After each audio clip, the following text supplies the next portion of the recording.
श्री राजन जी के स्वागत के लिए हमारे मुंबई मंडल के प्रधान श्री एस अग्रवाल जी से अनुरोध है, कृपया श्री राजन जी का स्वागत करेंगे साल से।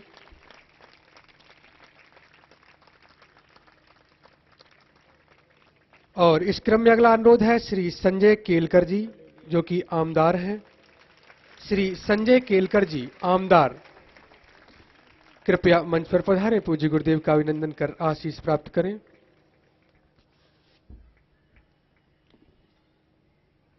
अनुरोध है श्री अशोक भोयर जी से, जो कि डिप्टी मेयर हैं।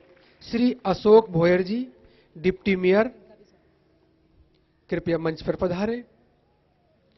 और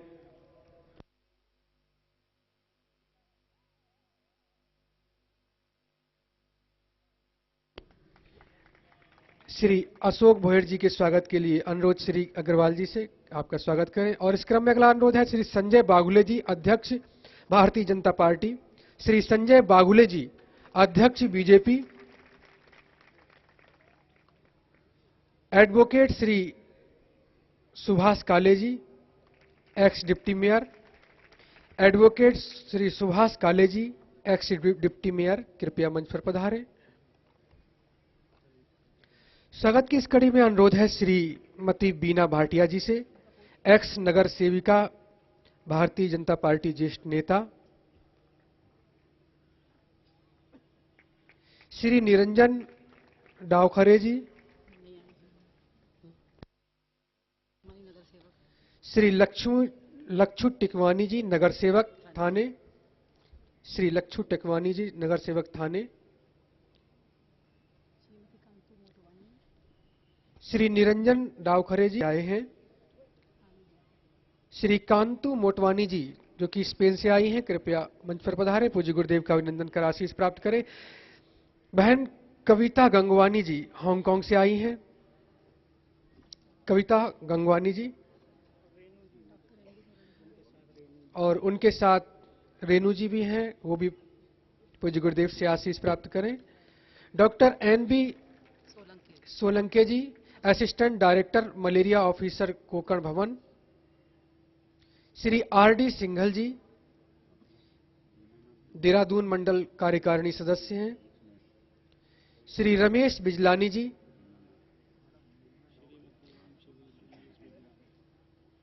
श्री सुशीला अग्रवाल, श्रीमती सुशीला अग्रवाल जी, श्रीमती पुष्पा सोमैया जी, श्रीमती मैना अडवाणी जी, श्री दीनानाथ दुबे जी एक्स मेयर।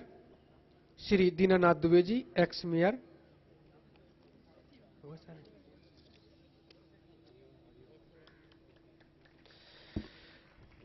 पूज्य गुरुदेव का स्वागत निश्चित ही गुरु सत्ता का स्वागत है, जो कि अनादिकाल से चली आ रही है हम सबके मार्गदर्शन के लिए। तो आप सभी करतल ध्वनि से इसमें सम्मिलित रहें। आपकी भी तालियां पूज्य गुरुदेव के श्री चरणों में पुष्प बनकर अर्पित हो रही हैं, इसलिए ये सम्मान कर आप सभी करतल ध्वनि से स्वागत करें।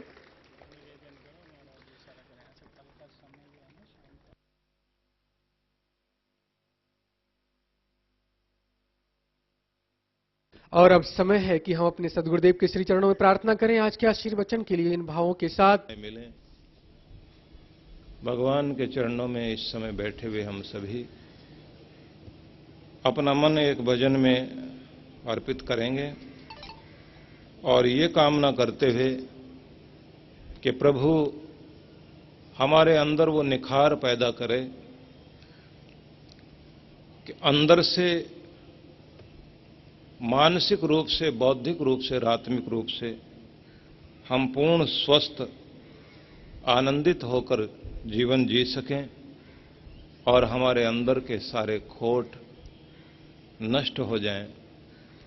आइए मिलकर प्रार्थना करें भजन के माध्यम से।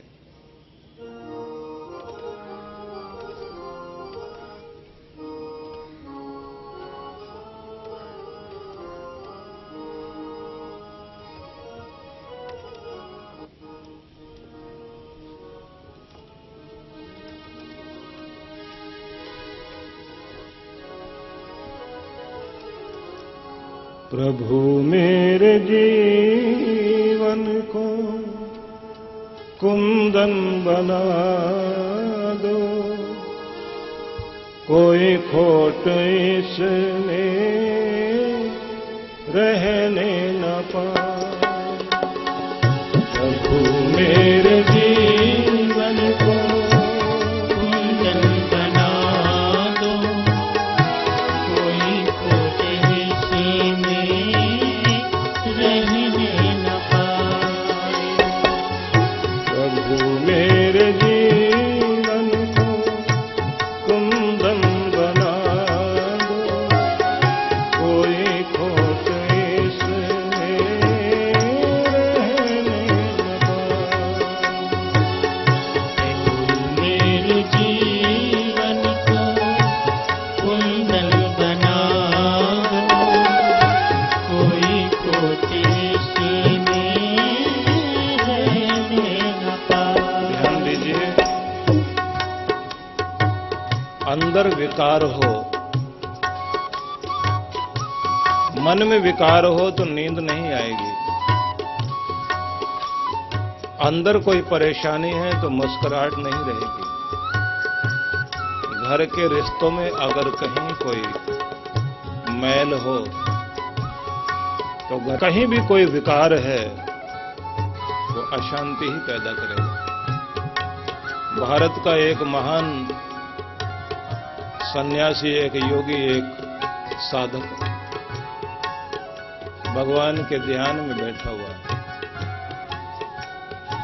वर्षों से साधना करता है, नाम जपता है। उसके अंदर की शक्तियां ऊपर उठने लगी,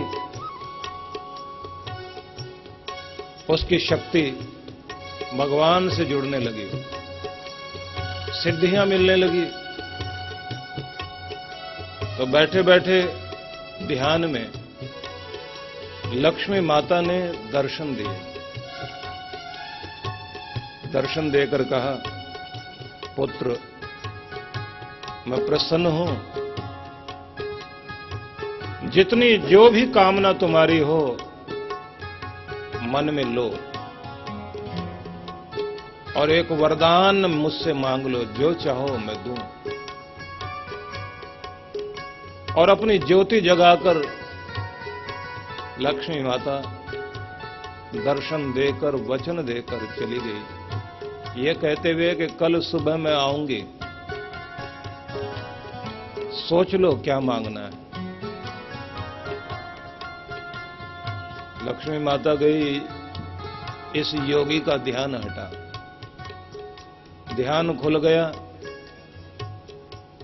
तो सोचता रहा क्या मांगना है। रात बीत गई, सवेरा हुआ, जैसे ध्यान करने बैठा लक्ष्मी माता ने दर्शन दिए। पुत्र मांगो क्या चाहिए?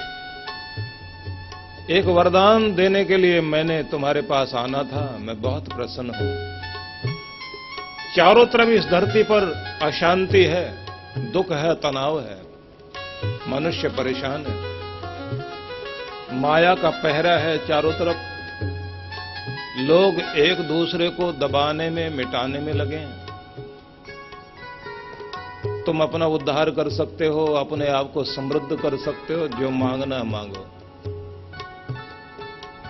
योगी ने हाथ जोड़े और कहा, माता आप आए, आपने दर्शन दिए, आप वापस जाइए, आपका आना ही काफी है।